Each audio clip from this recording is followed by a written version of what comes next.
The wind howled down the empty road that night, carrying with it the sound of tires hissing over wet pavement. Somewhere in the darkness, headlights cut through the rain, a dented pickup truck speeding toward nowhere. Inside, a man's hand gripped the steering wheel, while in the backseat, an old, tattered blanket moved. Beneath it, a frail dog shivered, ribs pressing through her dull, patchy fur, her eyes barely open. She didn't understand where they were going, only that her body hurt and her heart was tired. When the truck stopped, the man didn't say a word. He stepped out, opened the door, and with one swift motion, dragged the blanket out, dog and all. She hit the cold ground with a faint whimper. The man looked down once, muttered something under his breath, then turned back, slamming the door. The truck roared away, its red taillights fading into the storm. The dog lay there, motionless at first, then slowly tried to lift her head. The rain soaked through her fur, and the mud clung to her thin body. For a long moment, she just stared into the darkness, as if waiting for the sound of the engine to return. But it never did. She tried to stand, her legs trembling beneath her, but every movement sent pain shooting through her body. Her paw was swollen, one eye nearly shut. Yet something inside her, something small but stubborn, refused to give up. She began to crawl, inch by inch, toward the faint glow of a streetlight in the distance. It took her hours to reach it. Each step left a print of blood and mud on the cracked asphalt.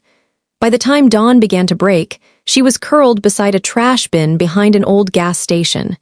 That's where she stayed, shivering and silent, as cars came and went, none stopping to look twice. She was invisible, tossed out like trash, forgotten by the world.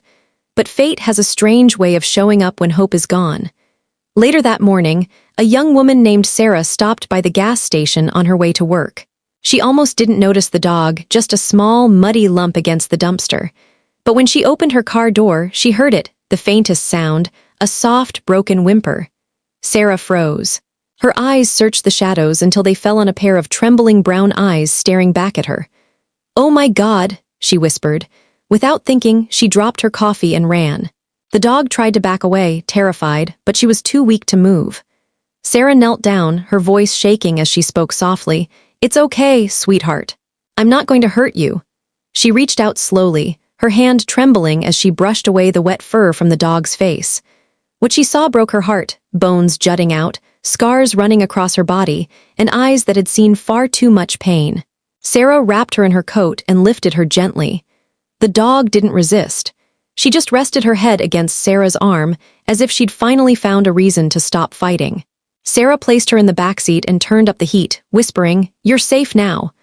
On the drive to the vet, Sarah kept glancing in the mirror. The dog's chest rose and fell weakly, her breath shallow but steady. "Hang in there, girl," she murmured. "You're not trash, you matter." At the animal hospital, the vets rushed her in. They cleaned her wounds, treated her infections, and wrapped her in warm blankets. She had a broken paw, malnutrition, and signs of past abuse. The vet sighed softly, saying, "She's been through hell, but she's a fighter." Sarah stayed by her side every single day, visiting after work, whispering stories and bringing treats. Slowly, the dog, now named Hope, began to heal. She started eating again, wagging her tail for the first time in weeks. The first time she tried to stand, her legs buckled, but Sarah clapped her hands softly, cheering her on. "That's my girl," she said with tears in her eyes. "You're stronger than you know." Weeks passed. Hope's fur grew back, her eyes regained their shine, and her spirit, once shattered, began to glow again. The first time she barked, it startled everyone in the room. It wasn't loud, just a tiny, hoarse sound. But for Sarah, it was everything.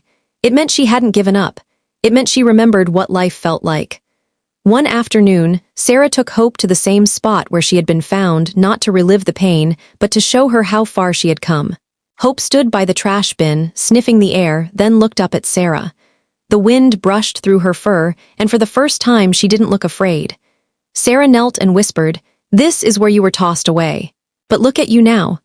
Hope wagged her tail and pressed her nose into Sarah's hand, her eyes full of quiet gratitude.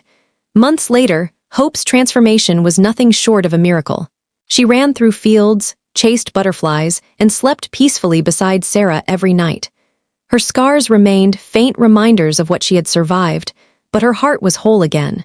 Sometimes, when Sarah sat on the porch and watched the sunset, Hope would rest her head on her lap, looking out at the horizon. Sarah would smile softly and say, "You refuse to die. You refuse to give up. You are hope."